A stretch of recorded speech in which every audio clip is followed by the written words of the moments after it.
फिरते हैं science test देने आए हैं दफ्तर के चलते हैं।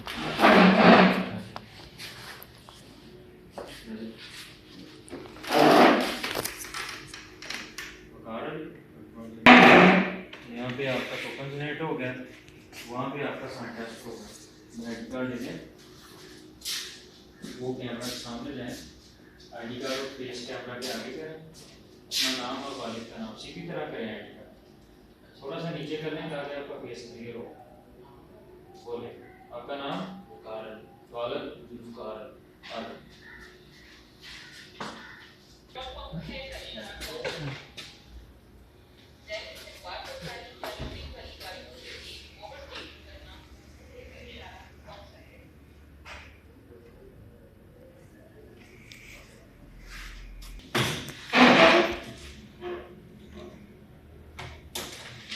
टेस्ट आपका क्लियर हो गया।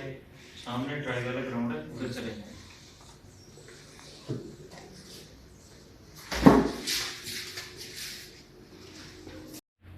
अस्सलाम वालेकुम, मेरा नाम कारिल है। मैं इधर आया था टेस्ट देने के लिए और माशाल्लाह मेरा टेस्ट क्लियर हो गया।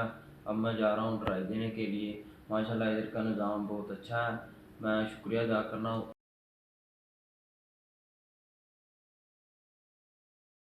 अस्सलाम वालेकुम, मेरा नाम बासित सरफराज है। मेरे वालिद का नाम मोहम्मद सरफराज है। मैं आई जी पंजाब DIG ट्रैफिक का शुक्रिया अदा करता हूँ जिन्होंने इतना